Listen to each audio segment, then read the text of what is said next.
Sekarang kita lanjutkan kitab fikih di dalam kitab Al-Jawahirun Naqiyah fi fiqh Sadati Syafi'iyah Al-Faqih Ar-Raji min Allah Ghufran Al-Masawi Ahmad Ibrahim Al-Banhawi. Kita masih bahas di dalam bab Mas'ul Khufain ya. Kemarin kita sampai kepada bab tentang mengusap khuf, pengganti daripada membasuh kaki. Ini merupakan keringanan daripada Allah Subhanahu wa taala dan khususiat yang Allah berikan untuk umat Nabi Muhammad sallallahu alaihi wasallam. Dan ini tidak dilakukan oleh orang-orang Yahudi.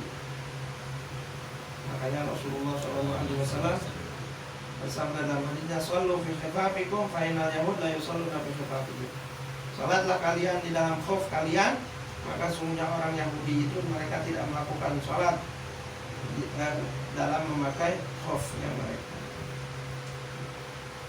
Diceritakan juga ketika waktu itu ada seorang sahabat, di sini bilang hadis Mughirah radhiyallahu anhu. Kala beliau berkata, "Sakabtul wudu li Rasulillah sallallahu alaihi wasallam alaih. Falamma intahaitu ila rijlaihi ahwaitu ila khuffain la anzi'uhuma. Qala da'huma." Ya kan? Jadi pernah beliau itu waktu itu melihat Rasulullah SAW sedang berwudu. Ketika udah selesai, pas ketika beliau mau membasuh kedua kakinya, ya kan, mau dilepas nih khufnya tersebut, kata Rasulullah, tinggalin, nggak usah. Jadi nggak usah dicopot khufnya, langsung aja usap khufnya. Fa inni adkhultuhuma tahiratain, maka sesungguhnya aku memakai khuf tersebut ketika pertama memakai dalam keadaan suci. Itu kan syaratnya ya. Jadi syarat sah memakai khuf itu udah kemarin semuanya.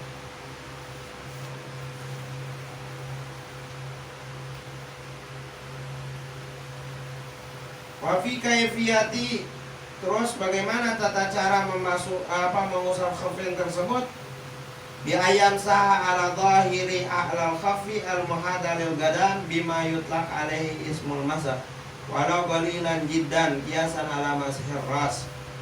Itu dengan kita mengusap di atas zahir daripada khuf tersebut, yaitu atas khuf ya, di khuf bagian atas ya, yang bersentuhan dengan telapak kaki, bima yutlaq alaihi ismul masah ya, dengan nama atau sebutan mengusap secara mutlak, walaupun sedikit, jiddan, walaupun sedikit banget, itu tetap dihukumin sah dia untuk mengusap khuf. Jadi cukup atasnya aja. Jadi kalau misalkan orang cuma mengusap doang sedikit begitu, itu udah cukup sah ya kan. Cuman afdalnya yang kemarin kita ceritakan itu, tangan kiri pertama kita basahin tangan, dua tangan, dua telapak tangan kita basahin ya kan. Tangan kiri ditaruh di telapak kaki ya kan, dari posisinya di posisi jari-jari kaki. Terus telapak kanan di atasnya, di belakang situ ya kan. Nah yang kiri ke belakang sampai ke tumit ya kan. Yang di atas ini pakai sebelah kanan, itu ke depan kayak gitu. Jadi bareng sekaligus ya kan. Yang ini mundur, yang kiri mundur, yang kanan ke depan kayak gitu. Itu caranya.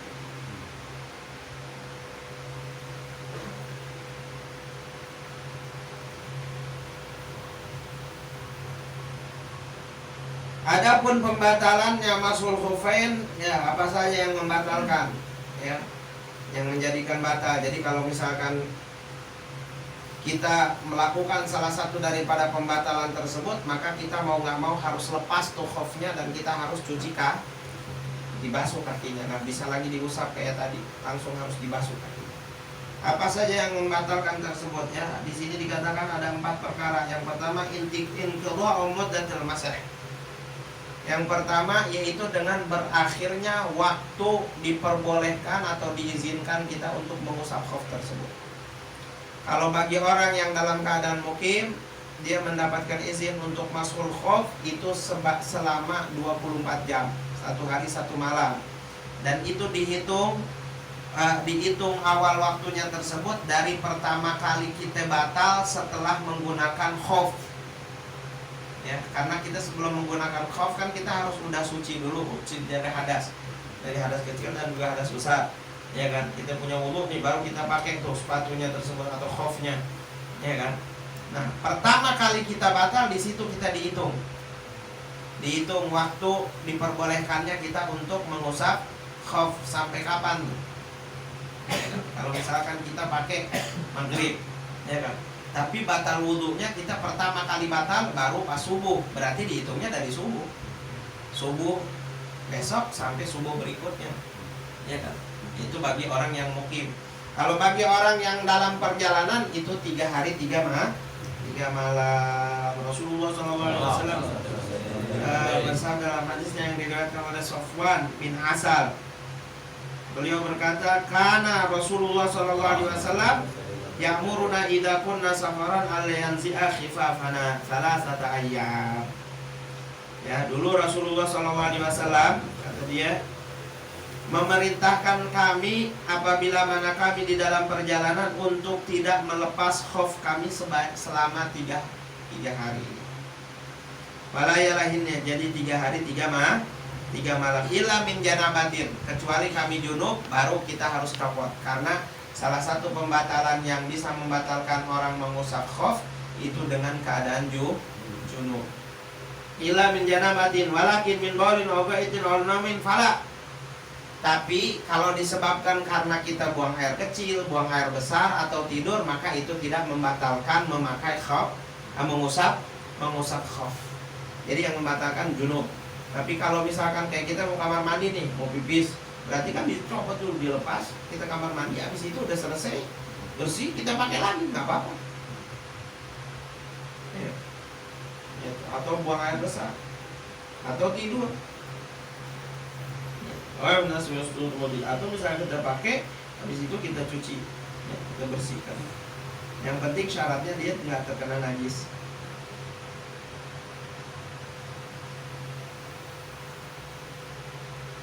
Wal khila'ihima aw ahadihima, ya.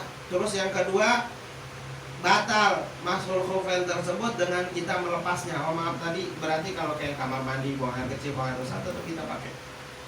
Karena kalau kita lepas maka batal. Kalau misalkan kita lepas, kita udah mau nggak mau kita harus ketika wudhu tersebut harus membasuh kaki, nggak bisa ngusap. Atau melepas salah satu dari keduanya. Jadi kita nggak lepas dua-duanya, lepas satu doang, sebelah doang itu gimana? Waluzumil ghasal min nahwi janabah, ya. Terus apabila mana kita terkena wajib mandi junub, ya seperti misalkan kita junub keluar sperma, kita harus mandi junub, ya. Atau misalkan hubungan suami istri dia harus mandi junub, maka itu batal udah. Ya harus dilepas khufnya, ya udah nggak boleh ngusap khuf lagi. Terus yang terakhir, yang keempat, wa dhahara syai'un mimma satara minal kadam.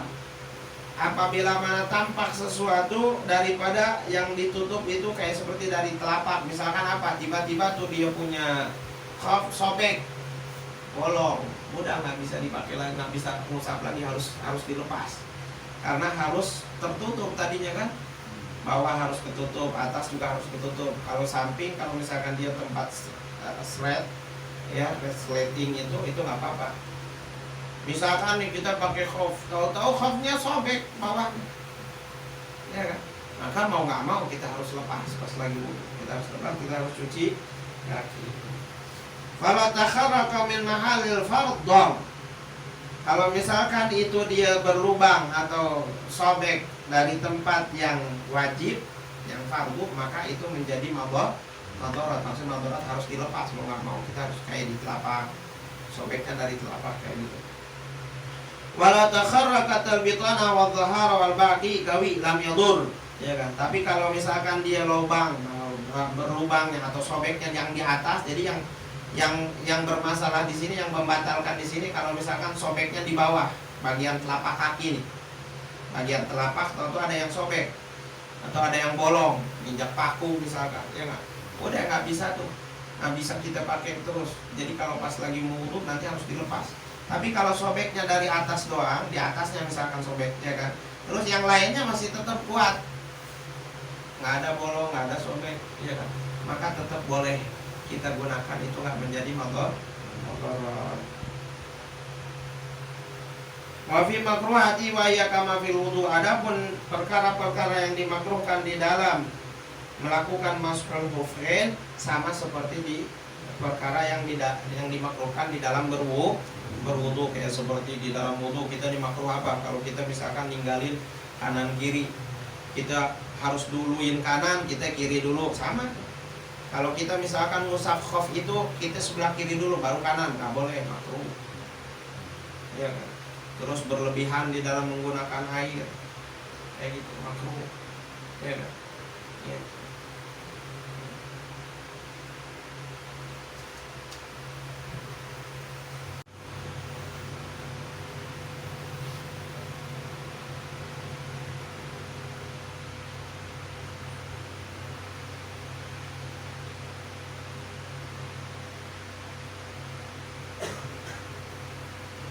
Terus di sini ada masalah, bagaimana kalau ada orang kakinya sehat, maksudnya kakinya kanan kiri ada nih, tapi dia pakai khuf sebelah doang, gimana tuh, boleh nggak diusap? Nggak boleh, kecuali maaf orang yang kakinya memang nggak ada, yang sebelah ada, yang sebelah nggak ada. Misalkan yang sebelah cuman sampai betis doang, ya kan? Itu kalau yang sebelahnya lagi normal ada semua. Terus dia pakai khuf sebelah, bagaimana? Boleh nggak dia ngusap khuf? Boleh.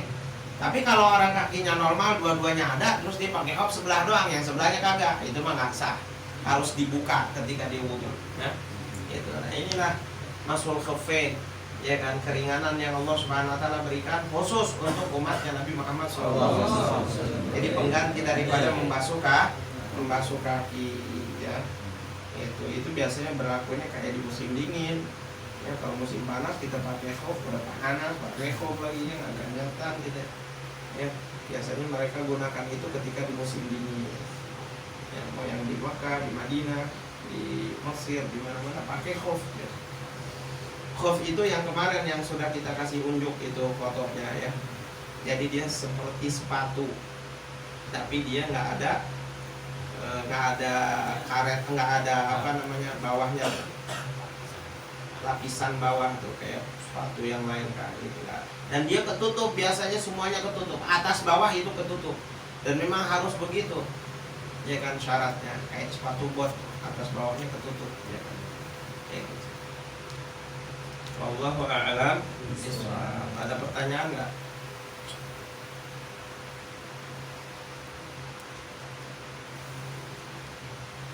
Kalau enggak nanti, ya kan, kalau kita penasaran ya khuf ini kayak gimana, ya nggak, ntar kalau pada umroh, ya nggak, pada haji beli, insyaallah, amin ya, amin.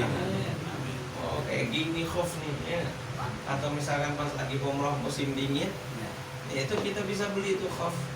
Jadi kita pakai khuf, udah ngerti hukumnya, udah, ya, pas kita wudu tinggal usap doang, nggak usah pakai cuci kaki, tapi dengan syarat yang itu yang kita udah bilang, syarat-syaratnya terus. Wallahu a'lam bishawab.